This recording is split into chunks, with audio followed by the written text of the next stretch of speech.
Okay, this is our biggest show yet. The most songs. The most moves. Which means the most carb loading. For the fans! You came at a bad time, but you just crossed the line. You wanna get wild? Okay, I'll show you wild. KPop Demon Hunters.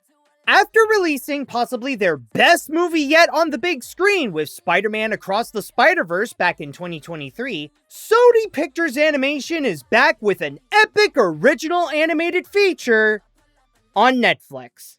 Seriously? They're still releasing their films straight to streaming? You know we've moved on from the pandemic, right, Sony? You're allowed to release your movies in theaters now. That, or maybe there's something going on between you and Sony Pictures that we don't know about, but just thought I'd let you know. Yeah, this plane's trashed. Anyways, with this new action-packed adventure, the film's concept promises to combine two popular trends happening in Asian pop culture: anime-style demon hunting, and of course, K-pop. I'll say on my end that I am definitely familiar with demon hunting in entertainment, especially after watching Demon Slayer and some of Tanjiro's epic battles, but at the same time, I'm still a novice when it comes to K-pop. Sure, I've heard of the big names in the industry before, like BTS and Twice, but I've never been the kind of person who actively goes to listen to them. Of course, nothing against the genre. I've just never been someone who regularly consumes popular music on a regular basis, with only a few exceptions. In a way, I'll be coming in this as a K-pop newbie, getting my first taste of it through this feature. However, I know that this isn't just about the music. There's still a whole movie that I must experience first. And considering that this is from the same director of Wish Dragon, which was okay at best, but I never cared much for that film, we'll see if these girls can impress me more than Sony's collab with China. So now that the stage is set for these demon hunters, will the Huntrix be the next animated sensation? Or is this movie a demon in itself that should be slayed? Let's find out. The story. So how does one combine K-pop with demon hunting in a movie? Well, Sony's answer to this solution is by making their own K-pop stars Huntrix, who also secretly serve as the Earth's protectors, since their voice is what fuels the seal that prevents demons from entering our world called the Hun Moon, and once it's literally golden, it becomes permanent. However, one demon named Jinu developed a new strategy to fight back by disguising himself and a few other monsters as a pop group called Saja Boys, which puts the girls in a tough position where they have to use both their combat and music skills to save their fans, their reputation, and the world. We have to crush that stage, be better than we've ever been with the show to end the Saja Boys for good. I'll state now that the execution of how it combines the elements of music and slashing can be a little ridiculous. I'm not saying that it doesn't work at all, and the story can prove that the concept has potential.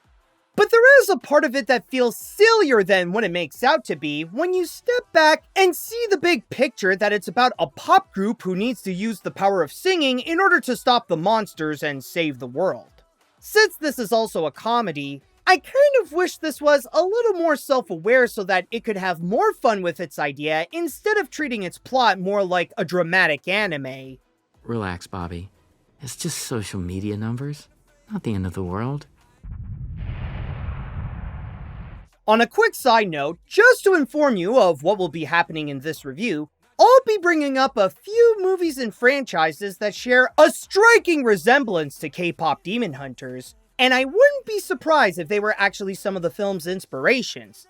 Now, my goal with that will not be to keep making comparisons. They're just what I've noticed during my experience, and there will be some that are positive. With that said, one that I'm sure many have already made parallels to is the Spider-Verse films, since this is from the same studio, and they want to present how they are the home of that particular animation style. However, I think there's more to it than just its visual aesthetic. The feature's tone feels like it wants to imitate a Phil Lord and Chris Miller movie, rather if it's something they either directed or just produced, emulating that constant energy with its pacing and humor in the hopes to match that type of exhilaration. Unfortunately, this causes the movie to trip on its own feet. Sure, that can work for the action and some of the musical numbers, but when the film is always like that, it can result in some parts to have a tonal whiplash between scenes and the comedy to be a hit and miss. It also shares that same style of rapid-fire jokes whenever the scene calls for them, and while some can work, the ones that are mostly from the writing fall a bit flat, especially when it's usually reliant on the instant contradiction joke. Visualize there's not 10,000 fans at the door screaming and sounding really scary. Mayday, mayday! There's 10,000 fans at the door screaming and sounding really scary! This is why I think one of the movie's weaker points is the directing. And with the combination of the execution taking its concepts a little too seriously, it took me a long time to get into this movie without questioning what it's trying to do. As much as it may try to be cool with all of its music and demon battles, they're not really worth it when the storytelling that brings us to those parts is poorly handled. We only have to write the best diss track ever to crush the Idol Awards or there'll be a demon apocalypse. No pressure at all. But this is not to say that the story in general is hopeless. Yes, it takes a while to get into the movie's flow, but you do eventually get there. And by that time, it gets its act together where the character's dynamic is tighter, which helps to be more engaging, and the message of what this is about presents itself. As a movie about fighting demons, of course, it contains a lesson about fighting your inner demons, to push back the dark voices that keep crushing your self-esteem so that you can fully accept and love who you are. Again, the message doesn't play into the feature until much later, but once it does, it helps to give it some much needed substance that improves the plot and make its characters feel more relatable. The more I hid the shame, the more it grew and grew until it started to destroy the one thing that gave me a purpose. My voice. I could tell that the movie wants to be Spider-Verse without actually being Spider-Verse, and that might be its biggest flaw. It doesn't have the same intricate directing to make the storytelling go at an engaging pace, and would rather quickly launch out its jokes, action, and music as much as it can, instead of letting the elements naturally be a part of the plot. But over time, it does eventually come together to share a good message and give its cast some heart to show how there is a point to its concept. It was finally able to sing by the end, but it doesn't change how the story had a lot of trouble to get there. The animation. Like I mentioned before, the animation is the most noticeable to how this resembles Spider-Verse. But unlike the directing, this component doesn't feel like it wants to try to be like Spider-Verse. Yes, there are some things like the frames on the characters' movements can sway between being high and low, depending on the scenes, and their textures look like they were drawn on them, like in Into and Across, but the main look it wants to achieve is to be like a CG anime, and that's what the movie managed to do best. One fact that has some animation fans excited for this movie is that its art director is Amy Thompson, who is not only known for her incredible artwork, but she was also a character designer for Across the Spider-Verse, and was previously an art director at Disney on Ralph Breaks the Internet and Raya and the Last Dragon. And not only does her style shine on this picture, but it is also able to achieve that anime aesthetic with complex designs that's very rich in detail. This is especially prominent with the wide variety of different Korean demons that go after people's souls, and all the outfits that the Huntrix wears across the film. Rather if they're for the stage, be casual, or get into gear to hunt demons.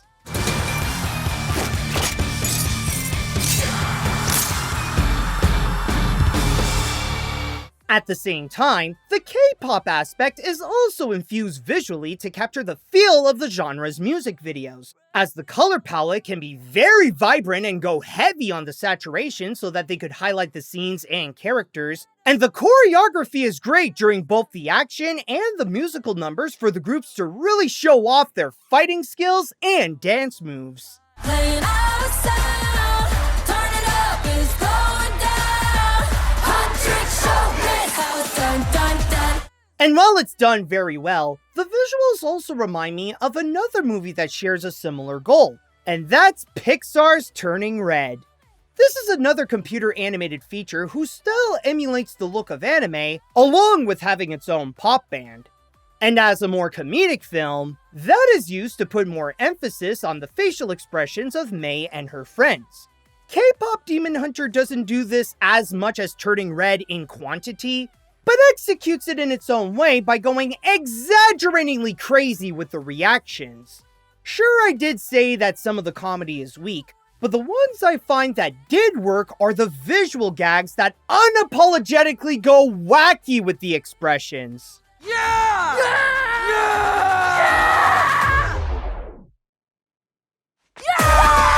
Since I brought up Turning Red, I want to include without spoiling anything that they both also have a very similar climax.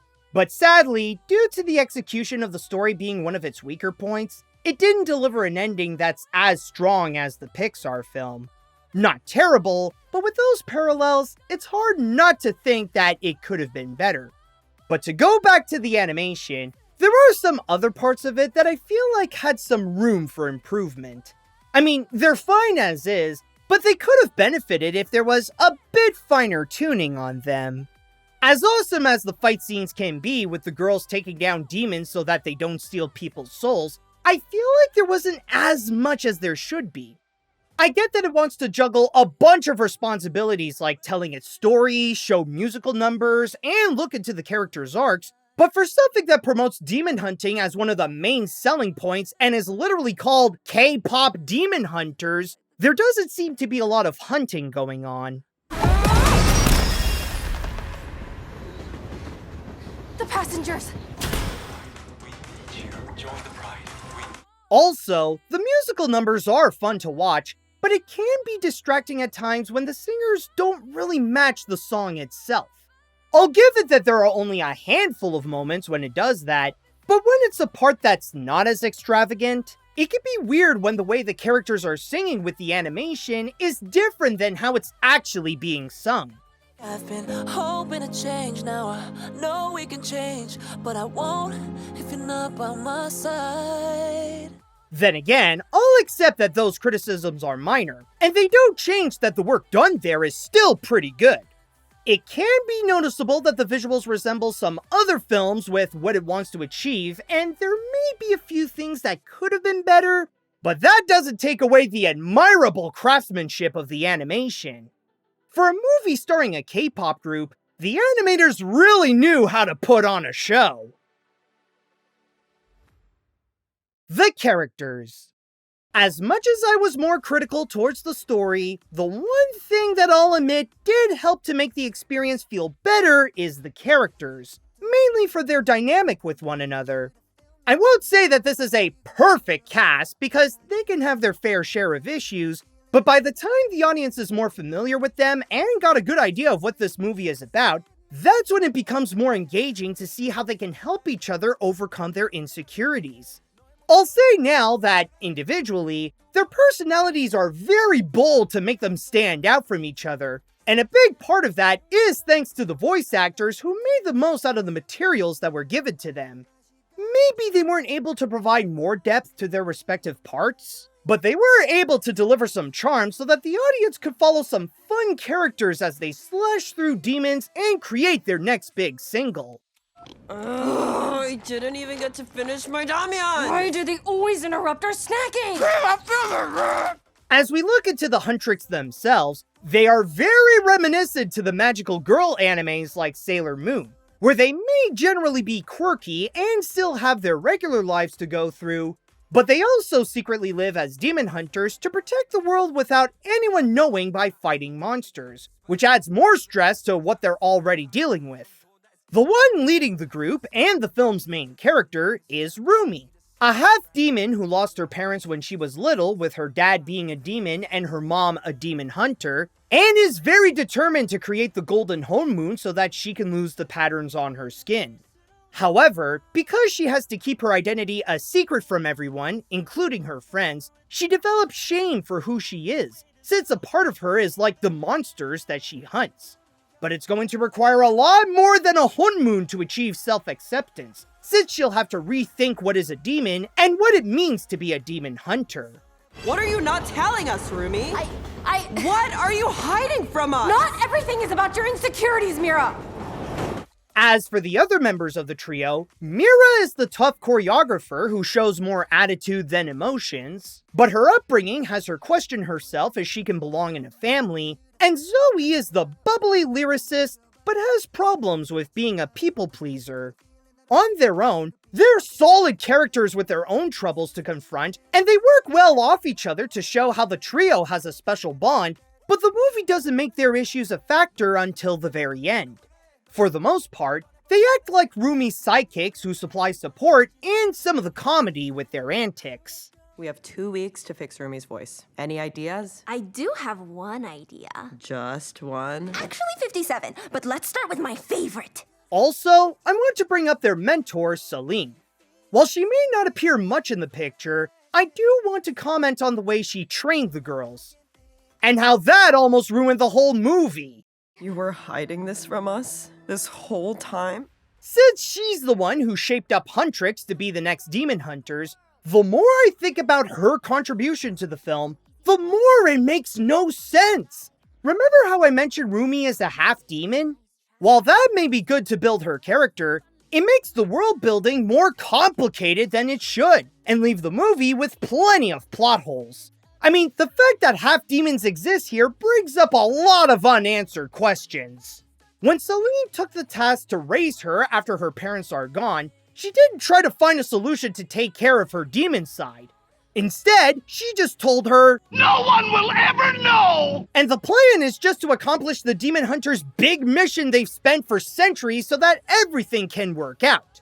And on top of that, she trained Rumi to have a hatred for demons without thinking how she may view herself with that mindset, and expects her to always keep her identity a secret from her fellow demon hunters and music partners that she has to live with all day, every day. The story already makes it hard enough to get on board with the movie, but this just makes it more convoluted. With a plan this dumb, I'm surprised that Selena is not a twist villain who set the girls up for failure. And nothing can go wrong. Oh no, it all went wrong. As for the other characters, there's Bobby, the Huntrix's manager, who is mostly an excuse to add Ken Jeong into the picture, the Tiger and the Crow, who help connect Rumi and the main Saja boy, who also provide extra comedy for those who like funny cat humor, and Jinu, who's kind of the villain of the film. I say kind of because you'll see that he's more complex than he seems. Yes, he is the demon who thought up of the plan to take down Huntrix by forming his own boy band called the Saja Boys. However, he was able to notice Rumi's demon side and reveals to her privately that he's not as evil as he seems, since his goal is to stop the hateful voices by his boss, the Demon King Guima, and move on from his mortal past where he ultimately screwed over his family. I wasn't sure at first when they incorporated this Korean drama romance, but I was surprised to find that it actually worked. The scenes between the two were able to show more of each other's layers with how their insecurities lead them to different paths and how they could find a way to fix their problems that doesn't require accomplishing their assigned tasks. Yours are a reminder, too, of a shame of your own. You don't know me. You know, you can tell me. I'll understand. Yes, they can have their weaknesses and individual problems. I'll even say that they can even be a bit destructive to the film. But their core personalities are still able to shine through to give the movie an enjoyable cast who can supply a little more than the hunts and the music. They have some personal issues, but the characters still have some strong talent. The songs. When one of the movie's main themes is an entire music genre to the point of having it in the title, then it should be expected that the film is also a musical to showcase the genre. But what's interesting about K-Pop Demon Hunters is that it's not a musical in the traditional sense, especially when the songs have a multifunctional purpose. Yes, there are many films that can have tracks like that, but just about all the songs here are meant to be their own single as much as they serve the story to either show more of what the characters want or have their own role in the picture. The one big catch, however, is that the movie had a wide variety of music artists and producers who worked on the soundtrack. And with too many cooks in the kitchen trying to make tunes that do multiple things at once, the songs end up sounding inconsistent to one another. It's like the movie thinks that being K-pop alone is enough to make them all a match, but they don't sound like they're working together when they're all different styles of K-pop just aimlessly piled onto each other, even if the same characters are performing them. But to flip things around, they are still solid as they are, and present themselves as the highlights of the picture. You got How It's Done and Soda Pop, which are meant to be the introductions to who Huntrix and Saja Boys are as bands. Let us sit down for the show, 'cause I'm gonna show you how it's done, done, done. You're all I can think of, every drop I drink up. You're my soda pop, my little soda pop. There's Golden and Takedown, which are Huntrix songs that play a part in the story with how they see themselves in a more positive light, and their attempt to slam the boys to expose that they are demons respectively. We're going up, up, up, it's our moment. You know the way we're going. Gonna be going. I'ma look you up and take you down.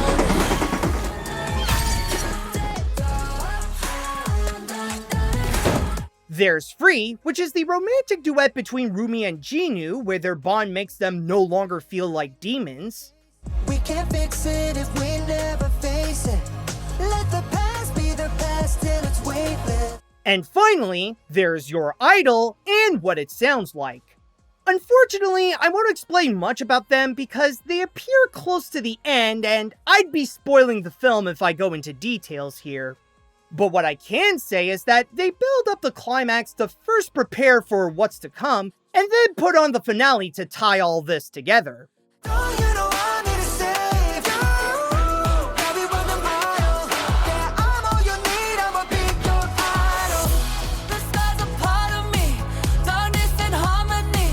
My voice without the lies, this is what it sounds like. This may seem like a random batch of K-pop songs with their tone going all over the place, but they are able to individually serve their purpose well.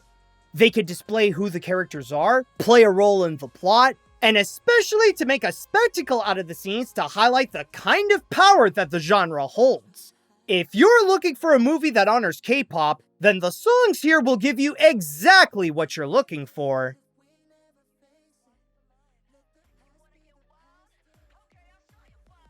Mixing K-pop with demon hunting is already crazy enough, but with the additional combination of the Spider-Verse films, Turning Red, and Magical Girl animes, you end up with a movie that is capable of slaying.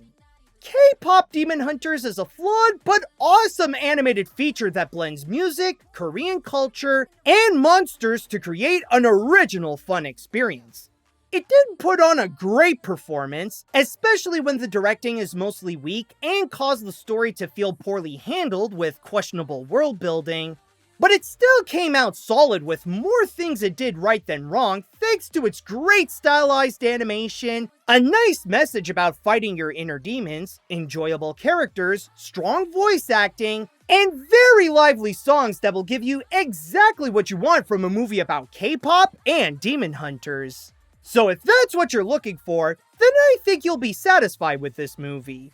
Maybe it's best to not set your expectations too high and think that this will be on par with Into and Across the Spider-Verse, but I still recommend it if you want to watch a more action-oriented and pop-themed musical. And if you're satisfied with this review, then may I recommend to press that like button and subscribe to my channel if you haven't yet?